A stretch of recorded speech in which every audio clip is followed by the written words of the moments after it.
బంగారాన్ని విడిపించి ఆ రోజు ఆన్లైన్ రేటుకే మేము కొంటాం. Sharma gold company. 49 సమర్పించు అందమైన జీవితానికి స్వాగతం. నమస్తే కళ్యాణ్ గారు. నమస్తే జయ గారు. కళ్యాణ్ గారు, శశి అని ఒక ఆమె మనకి మెయిల్ చేశారనమాట. తన పర్సనల్ ఇష్యూ చాలా మలుపులు తిరిగిందండి. ఎలాంటి ఆలోచనలు చేస్తున్నారు, ఎక్కడికి పోతుంది అని అనిపించింది నాకైతే పర్సనల్గా. బట్ మీరే కరెక్ట్గా దానికి ఒక సలహాలు సూచనలు ఇవ్వాలి. నెంబర్ ఉంది నా దగ్గర, కాల్ చేస్తాను. శశి అంటే నేను అంటే పూర్తి పేరు ఏంటో అంటే పూర్తి పేరు శశిరేఖ అయి ఉండొచ్చేమో బహుశా. నేను జయానండి, అందమైన జీవితం ప్రోగ్రామ్ నుంచి కాల్ చేస్తున్నాను. మేడం నమస్కారం అండి. నమస్తే అండి. నమస్తే. మీ మెయిల్ చూశాను, మాట్లాడొచ్చా మీతో? Madam right. నాతో పాటు డాక్టర్ కళ్యాణ్ చక్రవర్తి గారు కూడా ఉన్నారు, స్టూడియోలో ఉన్నాము. ఒక్కసారి మీరు మెయిల్లో ఏదైతే పెట్టారో ఒకసారి డాక్టర్ గారితో మాట్లాడండి. Okay madam. రైట్ డాక్టర్ గారు. నమస్తే శశి గారు. నమస్కారం సార్. పూర్తి పేరు ఏంటమ్మా? శశిరేఖ? నా పేరు శశిరేఖ అండి, కరెక్ట్. కానీ శశి అని పిలుస్తారండి. చెప్తాను ఏంటమ్మా సమస్య, ఎవరిది? డాక్టర్ గారు, నాకు పెళ్ళి 6 సంవత్సరాలు అవుతుందండి, 6 years అవుతుంది. మా husband the dry fruits business అండి. బానే ఉంటాము, ఇద్దరం హ్యాపీగానే ఉంటున్నాము. సో ఏంటంటే నాకు పిల్లలు లేరండి. ఓకే. పిల్లలు లేరని చెప్పేసి చాలా సఫర్ అవుతూ ఉన్నాను. చాలా మంది డాక్టర్లను కలిసాను, చాలా గుళ్ళల్లోకి వెళ్ళాను, చాలా నా వరకైన ప్రయత్నాలన్నీ నేను ట్రై చేస్తూనే ఉన్నాను మేడం. డాక్టర్ దగ్గరికి వెళ్ళినప్పుడు కూడా అన్ని టెస్టులు కూడా చేశారు నాకు. సో టెస్టులు చేసినప్పుడు కూడా ఓకే, నాకేం ప్రాబ్లం లేదు, పర్వాలేదండి, మీకు అంతా బానే ఉంది అని చెప్పారు డాక్టర్లు కూడా. ఒకరిద్దరిని అలా చాలా మంది డాక్టర్లను కన్సల్ట్ అయ్యాము. ప్రాబ్లం ఏం లేదు మేడం, అవుతుంది అని చెప్పారు. ఓకే అండి అని చెప్పాను. చెయ్యని ప్రయత్నం లేకుండా ప్రతి ఒక్క ప్రయత్నం చేస్తున్నాను, కనపడ్డ రాయి కల్లా మొక్కుతూ ఉన్నాను.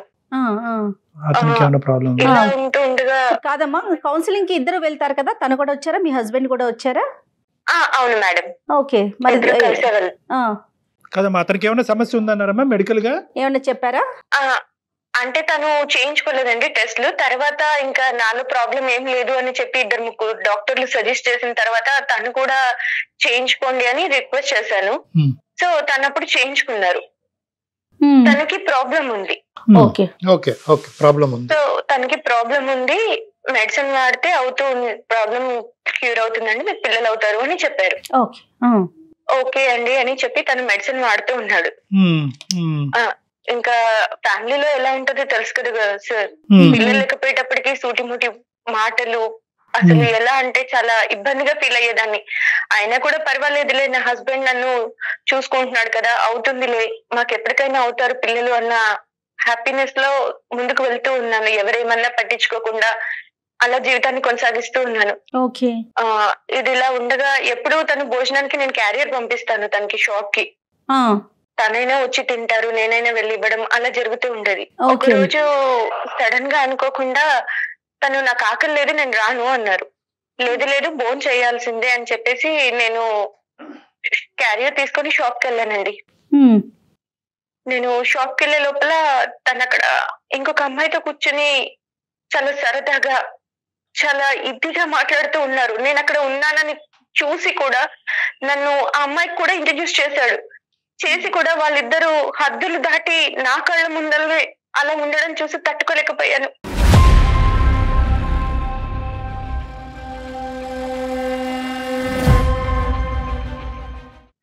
అసలు చెప్పడానికి నాకే ఆశ్చర్యంగా ఉంది సార్. వైఫ్ పక్కన పెట్టుకుని కూడా తను అలా బిహేవ్ చేస్తూ ఉంటే నేనేమీ మాట్లాడలేకపోయాను. అక్కడ ఏమీ మాట్లాడకుండా సైలెంట్ గా ఇంటికి తిరిగి వచ్చేసాను. ఎవరు అని ఏమీ అడగలేదు, ఎందుకు అందరిలో మాట్లాడటం అని సైలెంట్ గా ఇంటికి వచ్చేసి, ఎవరు తను, అసలు ఏంటి, మీ ఇద్దరు అంతా చనువుగా ఉన్నారు, ఎందుకు, అమ్మాయి ఎవరు అని ఇలా అడిగానండి. అడిగితే నీకు చెప్పాల్సిన అవసరం నాకు లేదు, ఫస్ట్ నువ్వు బాబును పాపను కనివ్వు, తర్వాత నువ్వు నా గురించి మాట్లాడు, అప్పటి వరకు నీకు అర్హత లేదు, నీకు అసలు ఏమనుకుంటున్నావు, నీకేముందని మాట్లాడుతున్నా నాతో అని చాలా గట్టిగా అరిచి గొడవ చేసి కొట్టేసి వెళ్ళిపోయాడండి.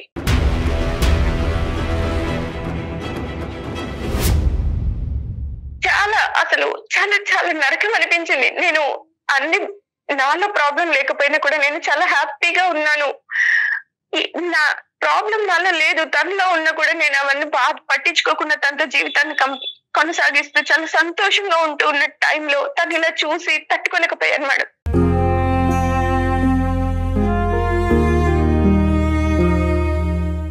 అయితే నేను కాలేజ్ చదివే రోజుల్లో మేడం నన్ను ఒక అబ్బాయి లవ్ చేశాడు, చాలా ఇష్టపడ్డాడు. చాలా ఇదిగా ప్రతి ఒక్కరికి గోడల పైన శశి శశి శశి అభి అంటే ప్రతి ఒక్కరికి నోటెడ్, అలా ప్రతి ఒక్కరు అలా హ్యాపీగా ఉండేవాళ్ళు. అప్పుడు నన్ను లవ్ చేసేవాడు. కానీ తను చాలా అందగాడేం కాదు, అందంగా లేడు, పెద్దగా చదువుకోలేదు.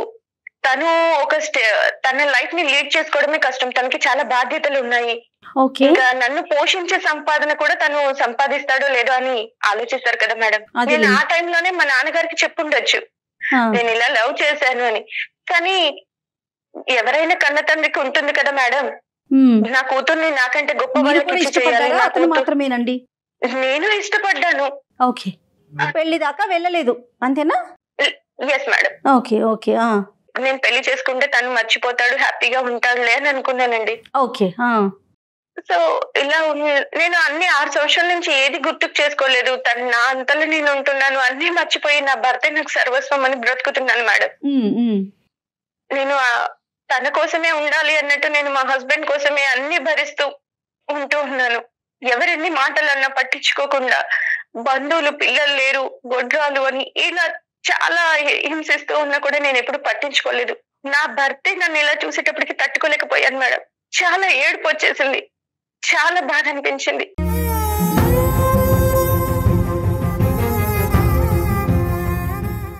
సడన్ గా ఇన్స్టా ఫాలో అవుతూ ఉంటే నాకు ఆ పర్సన్ నెంబర్ కనిపించింది మేడం, ముందతంది. Yes madam. సో కాల్ చేయాలి అనిపించింది, నా బాధ చెప్పుకోవాలి అనిపించింది. కాల్ చేశాను, నా బాధ అంతా చెప్పాను. సరే కలుద్దాం అని అన్నారు సార్.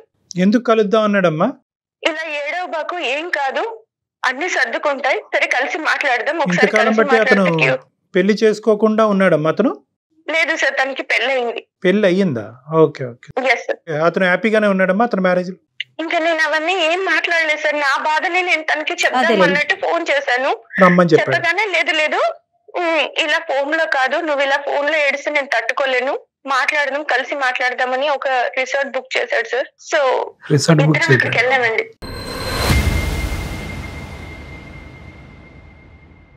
రిసార్టే దొరుకుతాయమ్మా మనకి ఈ టైంలో?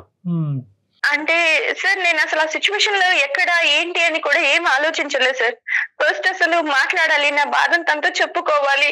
నేను ఇలా ఇదయ్యాను, నీ మీద ఉన్న ప్రేమను కూడా నేను చంపుకొని ఇలా ఉంటే నన్ను ఇలా ఇది చేస్తున్నారన్న పెయిన్ లోనే ఎక్కడ ఏంటి అని కూడా ఏం ఆలోచించలేదు. సరే వెళ్ళావమ్మా రిసార్ట్ కి వెళ్ళారా? వెళ్ళాను సార్. సో రిసార్ట్ కి వెళ్ళిపోయేటప్పటికి తనని 6 years నుంచి మిస్ అయిన ఫీలింగ్ తట్టుకోలేక అసలు చూడగానే నన్ను నేను కంట్రోల్ చేసుకోలేకపోయాను సార్.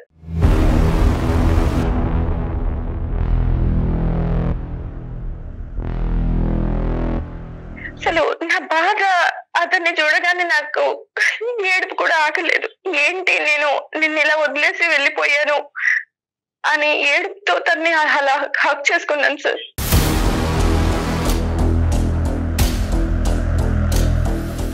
హక్ చేసుకొని నా బాధ అంతా తనకి చెప్పుకొని చాలా ఫీల్ అయ్యాను. అనుకోకుండా అక్కడ చిన్న మిస్టేక్ అయింది సార్.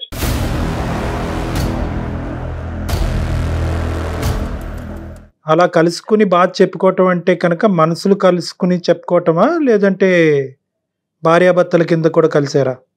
ఎస్ సార్, 3 months కి తెలిసింది సార్ నేను కన్సీవ్ అని. అయ్యో రామా.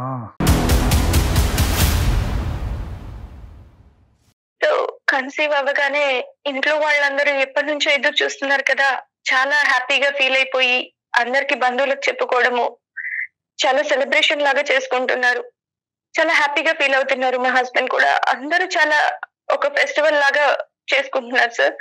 యాక్చువల్లీ అక్కడ విషయం ఏంటంటే, యాక్చువల్లీ నా కడుపులో పెరుగుతున్న బిడ్డకి తండ్రి నా భర్త కాదన్న విషయం నా ఒక్కదానికే తెలుసు సార్.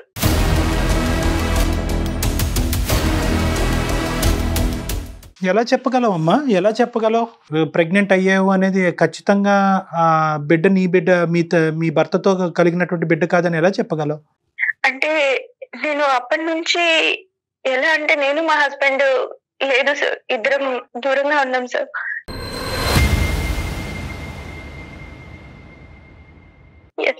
ఇప్పుడు కన్సీవ్ అయ్యాను. కన్సీవ్ అవ్వగానే మా హస్బెండ్ ఇంకా చాలా హ్యాపీగా. మీకు ఇప్పుడు 3rd మేడం. చాలా పెద్ద ఊబిలోనే కూరుకుపోయావు. నాకు ఇప్పుడు బాధ ఏంటంటే సార్, ఇది నా హస్బెండ్ వల్ల కాదు, తన వల్ల. నేను ఈ విషయం తనకి ఎలా చెప్పాలి? చెప్పకుండా ఉండాలా? చెప్పకుండా మోసం చేయాలా? ఈ బాధను నేను తట్టుకోలేకపోతున్నాను సార్. ఇలాంటి పాపం చేశాను, నన్ను ఏం చేయమంటారు? నేను ఎవరికి చెప్పుకోలేకపోతున్నాను, సంతోషంగా ఉండలేకపోతున్నాను. అసలు చనిపోవాలనిపిస్తుంది సార్. చచ్చిపోతే బాగుండేమో అనిపిస్తుంది, కానీ నా చావుకి నా పాప కారణం కాకూడదు కదా.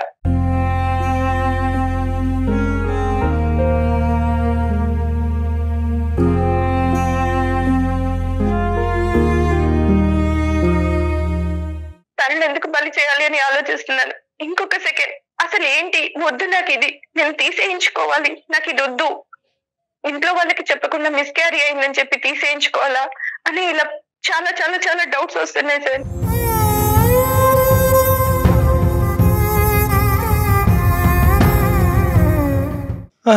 అమ్మా, ఇప్పుడు ఇలాంటి పరిస్థితుల్లో ఎవరు మాత్రం ఏం చెప్పగలరు తల్లి? ఇప్పుడు మోసం చేశానా, నా భర్తను మోసం చేస్తున్నాను అనేటటువంటిది నువ్వు బిడ్డతో కన్సీవ్ అయ్యాక అనిపించిందా, లేదంటే ఆ అబ్బాయితో కలిసిన తర్వాత ఆ రిసార్ట్లోంచి బయటకు అడుగు పెట్టినప్పుడు అనిపించిందా? అదే మోసంగా, అది కూడా మోసమేగా.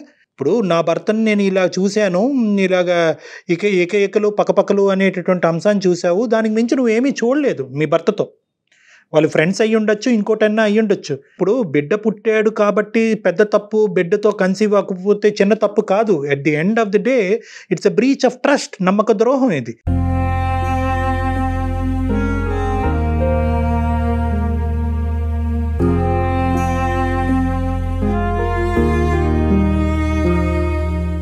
నీ భర్త ఏం చేశాడు అనేటటువంటిది కాసేపు తీసి పక్కన పెట్టండి. మీరు మనస్తాపం చెందారు, మీరు చూసింది ఒకటి, ఊహించుకుంది ఒకటి, మీ మనసులో ఆలోచించింది ఒకటి, ఫైనల్గా జరిగింది ఒకటి. ఈరోజు మీరు అంత దూరం ప్రయాణం చేయవలసినటువంటి అవసరం ఏముంది?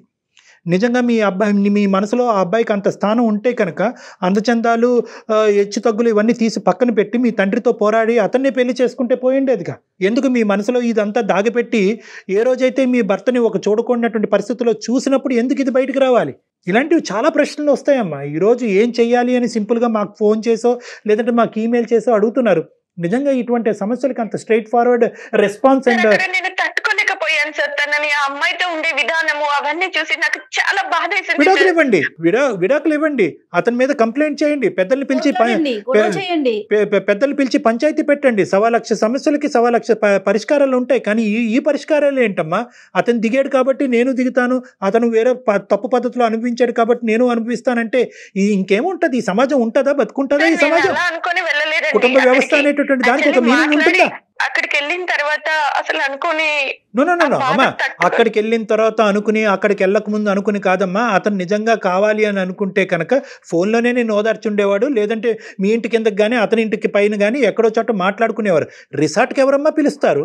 అసలు ఆయన పిలవటం ఏంటి, మీరు వెళ్ళటం ఏంటి? ఏదో తెలియకపోయాను అంటే కనుక కాదు. మీకు ఇక్కడ బాధ కలిగింది, అక్కడ ఒక పులకరింపు వచ్చింది, ఇక్కడ బాధలో ఆ పులకరింపు వచ్చింది, ఆ పాత జ్ఞాపకాలు గుర్తొచ్చినాయి, అదే కరెక్ట్ ఏమో అని అనుకున్నారు. నేను అంత సిన్సియర్గా అతను వదిలేసి ఇతను చేసుకోవటం వల్ల ఈ జీవితం ఇలా అయిపోయిందేమో, అతన్నే చేసుకుని ఉంటే కనుక ఒక తప్పు చేయనటువంటి భర్త నా జీవితంలో దొరుకుండేవాడేమో అని చెప్పి మిమ్మల్ని మీరు సముదాయించుకుని ఒక ఆలోచన ప్రకారమే అయ్యిందమ్మా. ఇది అంత కళ్ళు మూసుకుని జరిగింది కాదు. దయచేసి ఆ మాటలు మాట్లాడు. అసలు ఆలోచన మాకు రాలేదు సార్. తనలో కానీ నాలో కానీ 6 years వరకు కలవాలి, మాట్లాడాలన్న థాట్ కూడా నాలో లేదు సార్.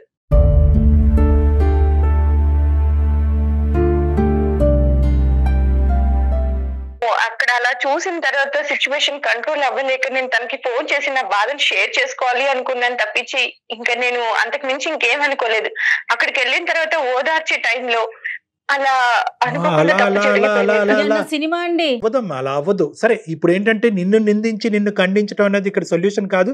ఎందుకంటే ఈ స్టోరీ 100కి 99 మంది ఈ విధంగానే అనుకుంటారు. నేను మాట్లాడినట్టే మాట్లాడతారు. అంటే ఏంటంటే నువ్వు అక్కడికి ఎందుకు వెళ్ళావు, రిసార్ట్కి ఎందుకు వెళ్ళావు, బాధ చెప్పుకునే దానివి శరీరాలు ఎందుకు ఒకరికొకరు అప్పచెప్పుకున్నారు అనేటటువంటి అంశాన్ని ఎవరన్నా మాట్లాడతారు. నెంబర్ 2, ఎవరన్నా ఏమన్నా అంటే కనుక అతను గడ్డి తిన్నాడు కాబట్టి నువ్వు గడ్డి తింటావమ్మా, నీ భర్త గడ్డి తిన్నాడు కాబట్టి నువ్వు గడ్డి తిన్నావమ్మా అని అంటారు. లేదా ఇంకొక వంతు మనుషులు ఏమంటారంటే కేవలం నీ భర్తని ఒక స్త్రీతో పాటు ఒక సంతోషకరమైనటువంటి వాతావరణంలో చూసే దానికి మించి నువ్వు ఏమీ చూడలే కదమ్మా, అతనికి మించినటువంటి మెట్టెక్కి నువ్వు ఎందుకు ఇంత ఇంత ఇలాంటి దానికి ఒడిగట్టావని చెప్పి అనుకుంటారు. ఈ మూడు రకాలుగా పబ్లిక్ అనుకుంటారు. తప్పే, నాకు తెలుసు ఆ విషయం, బట్ నేనేమి చేయలేకపోతున్నాను సార్ ఇప్పుడు.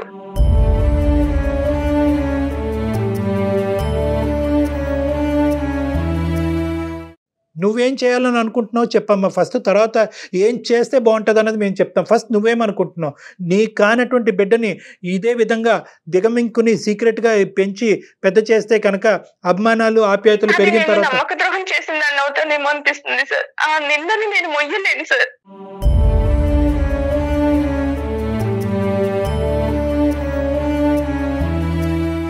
ఇప్పుడు అతని పొజిషన్ ఏంటి, మీ హస్బెండ్ పొజిషను?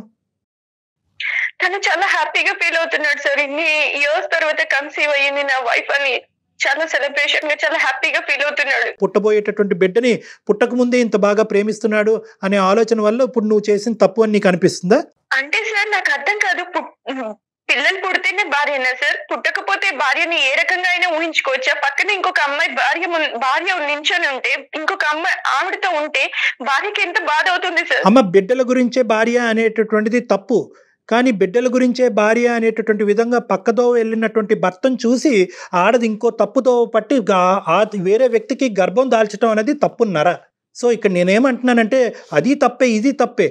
ఆ సబ్జెక్ట్ గురించి మనం తర్వాత మాట్లాడుకుందాం. నీ భర్త ఎందుకు అలా ఆలోచించాడు, బిడ్డ పుట్టగానే బిడ్డతో కన్సీవ్ అవగానే నీ దగ్గరికి ఎందుకు పరిగెట్టుకుని వచ్చాడు అనేది సపరేట్ సబ్జెక్ట్. ఆ ప్రశ్న మీరు వేసుకోండి ఒకసారి, అది తర్వాత చేసింది కరెక్టేనా అనే ప్రశ్న మీ వైపు వేసుకోండి ఒక్కసారి. ఇప్పుడు మనం మేడం తప్పు చేశాను, నేను తప్పు చేయలేదు. ఇప్పుడు ఏంటంటే ఇప్పుడు అతను చేసిన తప్పు కాదా అండి అనేటటువంటి పరిస్థితిలో మనం లేము. అది కాదు ఇక్కడ సబ్జెక్ట్. ఇక్కడ మీరు చేసినటువంటి తప్పు, ఈ తప్పుకు పరిష్కారం ఏంటి, అసలు పరిష్కారం అన్నది ఉందా అనేది కూడా మనం అడగాలి. పరిష్కారం ఉందా? ఈరోజు డాక్టర్ కళ్యాణ్ చక్రవర్తి దీనికి పరిష్కారం చెప్పగలడా, లేదంటే నువ్వు పెళ్లి చేసుకున్న భర్త దీనికి పరిష్కారం చెప్పగలడా? అదే అర్థం కావట్లేదు సార్. నా జీవితం ఎటు వెళ్తుందో కూడా నాకు అర్థం కాని సిచ్యువేషన్ లో ఉన్నాను. దయచేసి మీరు నాకు హెల్ప్ చేయగలరా? నీ మైండ్ లో ఉన్న ఆప్షన్స్ ఏంటో చెప్పమ్మా, దాన్ని బట్టి నేను చెప్తా. ఆ బిడ్డకు తండ్రి తిను అని చెప్పి నేను ఉండగలనా? అంత ధైర్యం నాకు లేదు సార్. రైట్, అది ఉండలేవు. ఈ సీక్రెట్ గా అయితే దాచిపెట్టేటటువంటి అవకాశం లేదన్నది క్లియర్ కట్ గా ఇందాక చెప్పేశావు. ఆప్షన్ నెంబర్ 2, రెండోది ఏంటి తల్లి? చెప్పకుండా వెళ్ళి మిస్క్యారీ అయిందని చెప్పాలా అని ఆలోచిస్తున్నాను సార్. అంటే అబార్షన్ చేసుకుని వెళ్దామనమ్మా? Yes sir. రైట్, అది రెండోది. మూడోది ఏంటమ్మా, ఇంకేమైనా ఉన్నాయా? లేదు సార్. మూడో ఆప్షన్ నేను చెప్పనా? ఆ బేబీ వద్దు తనకంతే. అమ్మ, ఇప్పుడు బిడ్డతో నీకు ఒక ఇమోషనల్ అటాచ్మెంట్ పెరిగిందా లేదా? పెరిగింది సార్. పెరిగింది కదా. సో ఒక అబార్షన్ అనేటటువంటి మార్గంలో వెళ్ళి బిడ్డనైతే చంపుకోలేవు కదా. అది మేము కూడా మాట్లాడలేం అబార్షన్ గురించి. ఎవరికి వాళ్ళు నిర్ణయం తీసుకోవాలి, కానీ బయట వ్యక్తులుగా మేము దాని గురించి చేయించుకోమా వద్దమ్మా అని చెప్పేటటువంటి హక్కు మాకు లేదు. అది చట్టరీత్యా కరెక్ట్ కూడా కాదు. సో ఆ అంశాన్ని తీసి పక్కన పెడదాం. నేను మూడో ఆప్షన్ నేను ఒకటి చెప్తా. ఏదైతే అది అయ్యింది అని చెప్పి నీ భర్తతో ఈ పరిస్థితుల్లో నిన్ను చూడటం వల్ల నేను మనస్తాపం చెంది ఒక డిప్రెషన్లోకి వెళ్ళి నా స్పృహను కోల్పోయి నేనేం చేస్తున్నానో నాకు తెలియక ఈ తప్పు జరిగింది అనే విధంగా నీ భర్తకు చెప్తే అతని రియాక్షన్ ఏమవ్వచ్చు? అసలు తను ఇప్పుడు నువ్వు మాకు చెప్పిందేనమ్మా, నువ్వు మాకు ఏదైతే చెప్పావో ఇదే ఆస్పెక్టు ఈ బలైనటువంటి పరిస్థితిలో నువ్వు చేసినటువంటి పనితో నేను మనస్తాపం చెంది నేను అక్కడికి వెళ్ళి చెప్పుకోవటానికి తనకి చెప్పలేను సార్. దానికంటే చావడమే బెటర్ సార్.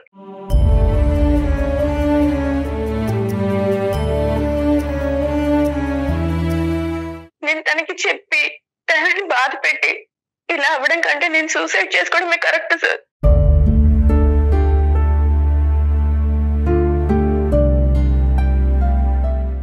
వద్దులేమమ్మా, ఇప్పుడు సూసైడ్ చేసుకోవాలనేటటువంటి ఆలోచనతో వచ్చిన దానివైతే ఈ వేదిక ఎందుకమ్మా? ఈ వేదిక మీద ఇప్పుడుకొచ్చి ఎవరికి సూసైడ్ చేసుకోండి అని మేము చెప్పలే. చెప్పం కూడాను. ఓకే, సో అది కాదు, అది తీసి పక్కన పెట్టండి. బ్రతుకుంటానికి 1000 కారణాలు ఉంటాయి, 100 సమస్యలకి 1000 సొల్యూషన్లు ఉంటాయి. కొద్ది కూల్గా మనం ఆలోచిద్దాం. ఇప్పుడు నేనేమంటున్నానంటే, బిడ్డను వద్దు మిస్క్యారేజ్ అయ్యిందని చెప్పి వాళ్ళకి చెప్తే బాగుంటుందేమో, సమస్యకి పరిష్కారం నువ్వు అనుకుంటున్నాం. కానీ చేతులారా ఏ తప్పు చేయనటువంటి ఒక బిడ్డని చంపుకున్నాను అనేటటువంటి ఫీలింగ్తో నువ్వు బతుకుండగలవమ్మా? అప్పుడు హ్యాపీగా ఉండగలవా నువ్వు? అది కూడా బాధేగా. అది కూడా బాధ. నీ పరువు జీవితాంతం మా బాధని మొయ్యగలనా సార్ నేను? ఇప్పుడు బిడ్డకు తండ్రి తను కాదు అని జీవితాంతం మా బాధ నేను. అది కరెక్టే. కానీ నేను ఏంటంటే, నువ్వు చెప్పినటువంటి ఆప్షన్ బి నేను అంటున్నానమ్మా. ఒకప్పుడు మిస్క్యారేజ్ అయ్యింది అనేటటువంటి విధంగా వాళ్ళు చెప్పటం వల్ల నీకు 2 సమస్యలు అప్పటికీ లైవ్లో ఉంటాయి. 2 నీ బుర్ర తినేటటువంటిది నేను డిప్రెషన్లోకి తీసుకెళ్లే 2 సమస్యలు అప్పటికీ ఉంటాయి. బిడ్డను నేను చేతులారా చంపుకున్నాను. ఒక మనిషితో కలవలసినటువంటి అవసరం ఏంటి? పాపం పుణ్యం ఎరగినటువంటి బిడ్డని భూమి మీదకి తీసుకురాకుండా లోపలే చంపుకోవాల్సినటువంటి దుర్భర స్థితికి నేను ఎందుకు దిగజారిపోయాను, నేను ఎందుకు ఒక హంతకురాల్లా మారాను అనే ఫీలింగ్ కూడా నీకు రావచ్చు. నెంబర్ 1. నెంబర్ 2, కేవలం ఇది చేయటం అన్నంత మాత్రాన నీ తప్పు చెరిపేసుకోగలవమ్మా? అప్పుడు కూడా నువ్వు చేసినటువంటి తప్పు నిన్ను వెంటాడుతుంది కదా. అవుట్ ఆఫ్ ద మ్యారేజ్ నేను ఒక మనిషిని కలిశాను, నా భర్త కళ్ళు కప్పి నేను ఒక తప్పు పని చేశాను అనేటటువంటి ఆలోచన వెంటాడుతుంది కదా. సో బిడ్డను చంపుకోవటం వల్ల, ఈ బిడ్డను అబార్ట్ చేసుకోవటం వల్ల నీకు నీ సమస్యకి దీర్ఘకాలికమైనటువంటి పరిష్కారం దొరుకుతుందని నేను అనుకోవట్లే. So your option B is not apt and not correct. మరి ఎలా సార్? ఎలా నేను బ్రతకడం? ఎస్, నేను చెప్పేది ఏంటి అంటే, తప్పు జరిగింది. ఈ రోజు కాకపోయినా రేపైనా నీ తప్పు నువ్వు ఒప్పుకునేటటువంటి పరిస్థితి వస్తుంది. ఏది? ఇర్రెస్పెక్టివ్ ఆఫ్ ద ఫ్యాక్ట్, నువ్వు గర్భం ఉంచుకున్నా తీయించేసుకోవాలని అనుకున్నా నీ మనసులో ఆ ముళ్ళు అలా గుచ్చుకుంటుంది. గుచ్చుకున్నంత కాలం నువ్వు హ్యాపీగా నీ భర్తతో నువ్వు సంసారం చేయలేవు, సంతోషంగా సుఖంగా ఉండలేవు. తప్పు చేశాననే ఆలోచన నేను తినేస్తుంది. కాబట్టి తప్పు ఈరోజు ఇర్రెస్పెక్టివ్ ఆఫ్ ద బిడ్డ ఉందా లేదా అనే అంశం కాకుండా తప్పు ఎప్పటికైనా ఒప్పుకోవాలి. తప్పు ఒప్పుకోవాలి, ధైర్యంగా ఒప్పుకోవాలి. అతను కలిసి ఉంటాడా ఉండడా తర్వాత విషయం, ఆ తర్వాత అంశం అమ్మా. కలిసి ఉంటారా అంటే ఏ కుటుంబాన్ని విడగొట్టేటటువంటి ఉద్దేశం నాకు తెలియదు, నాకు ఆ ఉద్దేశం లేదు. అర్థం చేసుకొని ఉంటాడా సార్ నాతో? రైట్, అది ఆప్షన్ బి. నన్ను చూస్తాడు కదా అమ్మ, అది ఆప్షన్ బి. అతను ఉంటాడా? అతను ఉండడు కాబట్టి నేను తప్పు కప్పేసి ఇలా నా లోపల దాచేసుకుని నేను ఒక ఆర్టిఫిషియల్ జీవితం అతనితో గడుపుతాను అనుకోవటం అనేది ఇంకా నరకయాతం. ఒక బిడ్డను చంపేసుకుని ఒక అబద్ధాన్ని కప్పేసి ఒక ఆర్టిఫిషియల్గా ఇంకో 40-50 సంవత్సరాల పాటు మా ఆయన కళ్ళు కప్పేసి ఏమీ తెలియని దానిలాగా నేను నా భర్తతో పాటు గడుపుతాను అనేటటువంటిది ఇంకా ప్రమాదకరం. లేదు, నువ్వు అలా చెప్పేటటువంటి ధైర్యం నీకు లేదు అంటే కనుక ఆ మెసేజ్ కన్వే చేయమంటే నేను కన్వే చేస్తాను. నేను ఈ నిజాన్ని తనకి చెప్పి నేను తనతో ఉండలేను సార్. తను నన్ను పిల్లలు పుట్టకుండానే నన్ను ఒక రకంగా చూసేవాడు. ఇప్పుడు ఈ రకంగా చేశానంటే తను నాతో ఉంటాడని నేను అనుకోను సార్. ఈ విషయం తెలిస్తే నాతో ఉండడు తను.